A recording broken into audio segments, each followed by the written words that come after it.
I am not the kind of witch you see in children's tales. I do not live in candy houses. I do not cackle at the moon for sport. I live where the forest forgets its own paths. Sit closer to the fire.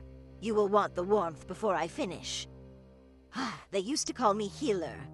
Long before the villagers whispered my name like a curse, they came to me with their fevers, their dying crops, their barren wombs.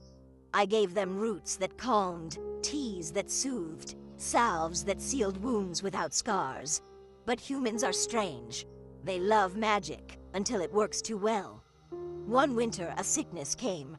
It did not cough, it did not bleed. It simply made people disappear. No bodies, no screams. A mother would turn her back for a moment and her child would be gone. A husband would wake in the night, feel warmth beside him, and by morning the bed would be cold and empty. They came to me shaking. "Find them," they begged. So I listened, not with my ears, with the forest.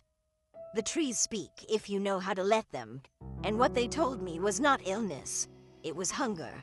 Something old had slipped between the roots of the world, something that did not belong to earth or sky.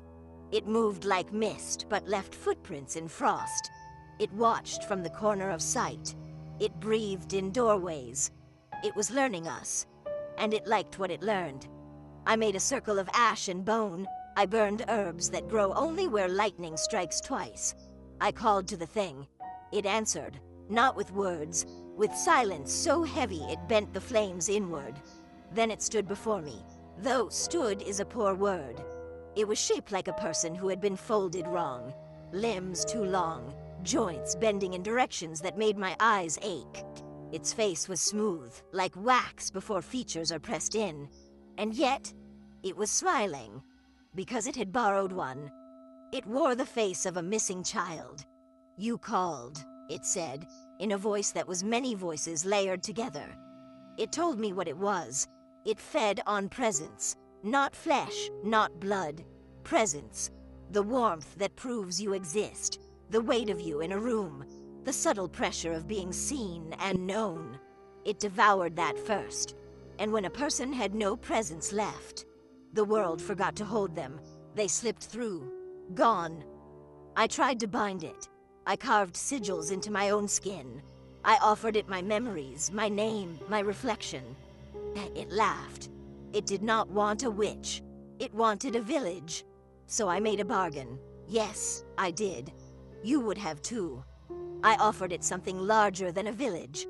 I offered it time. Every 13 years, I would lead it to a place where people no longer felt seen, where they lived crowded together yet utterly alone, where no one noticed if someone vanished slowly. In return, it would spare my forest, my home, my people. It agreed. Creatures like that always do. They love steady meals. You are wondering why I am telling you this, why my fire burns so bright tonight. Why the wind outside sounds almost like breathing. It has been 12 years, 11 months, 29 days, and I am old. Too old to walk as far as I once did. Too tired to lead it elsewhere. The forest has grown fond of you, traveler. It says you walked for days without anyone calling your name. It says no one would come looking.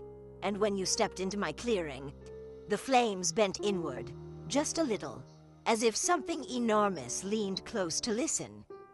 Do not look behind you.